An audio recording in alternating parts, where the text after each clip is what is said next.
Hello, my name's Sharon Blackburn and I'm a member of Christ Church in Woking. 2 or 3 years ago we carried out the Growing Leaders course and I was invited to participate.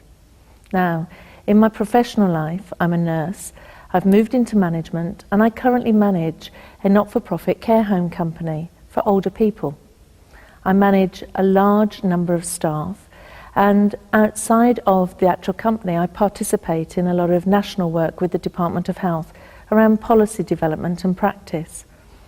So from a leadership perspective, I felt fairly secure in what I knew and what I did and how I practiced. In my church life, I'm a worship leader. So you may be wondering why Christ Church decided to participate in the pilot study and why then? Well, we'd just written a strategy and vision statement and we were looking to the future. And one of the key components of what we want to achieve as a church is to grow, to plant new congregations. And obviously growing leaders is very much a part of that. You need to resource the congregations that you want to plant. Now, have we achieved that? Well, not entirely. And that wasn't really the main purpose behind it, but it was one of the reasons that we took part. The other thing about choosing people, the minister chose people and invited them particularly to come to and attend. Were they already in leadership? Some were, some weren't. And it didn't matter. We were all coming from a different point, but we were all able to contribute to each other. We were learning together. Were there skeptics amongst us? Yes. I was one of those skeptics. I came to it wondering, what was I really going to get out of it? Was there going to be anything new? Was there going to be anything different to that which I knew in my professional day-to-day life? In fact, was I a little bit arrogant in my attitude? Possibly.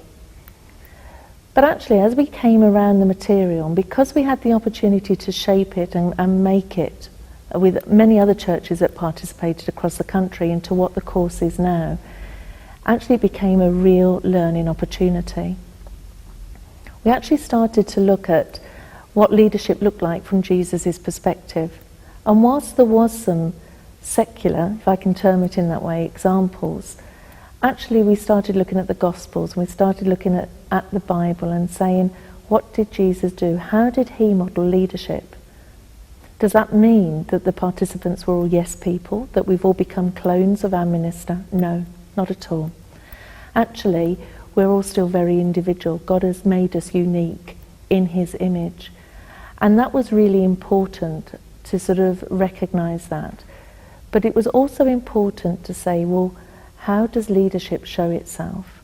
Does it mean that we're all going to be upfront people? No, it doesn't. Actually, it was about taking the leadership principles and looking at how they applied to our everyday lives. And that was quite challenging. So, what helped us along the way? Well, not only did we meet regularly, we met monthly, so there was an opportunity to do homework in between.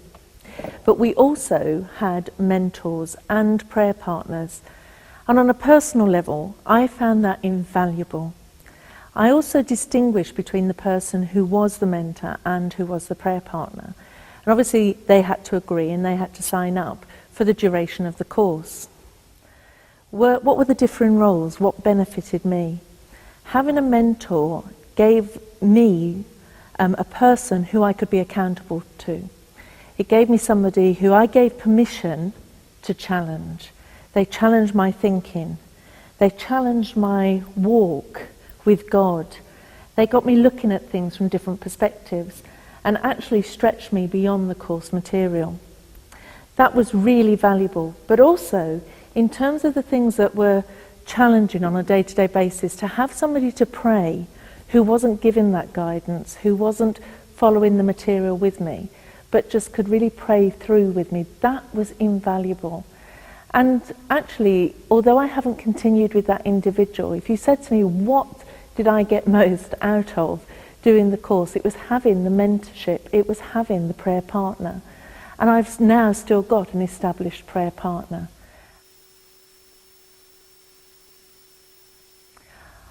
I've spoken about those things that have worked well, I think, and highlighted some of the benefits.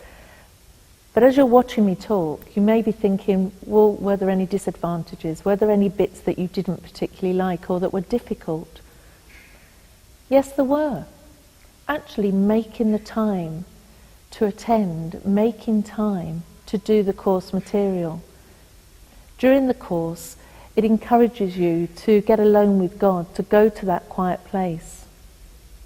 You actually have to do some quite detailed thinking about yourself, about your relationship, about how you lead, about what God's calling you to.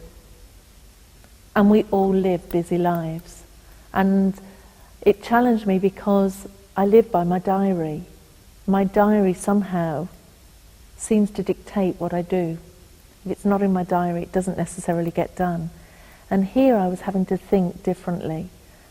And making that time not to be busy, time to spend with God, time to think about leadership from his perspective and bringing Jesus' values to bear on what I did in my leadership. Those things have had a really lasting impression on me.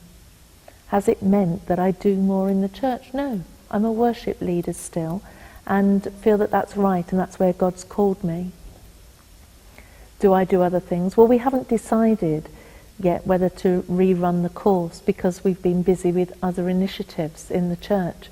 But I also feel led to share what I do and what I've learned and how we've approached it in this church with other people.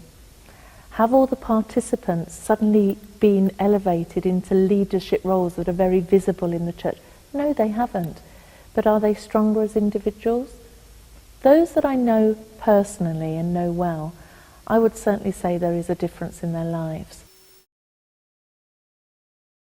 Time out with God, getting to know what he wants, doing things on his terms and doing things his way rather than to our own agenda.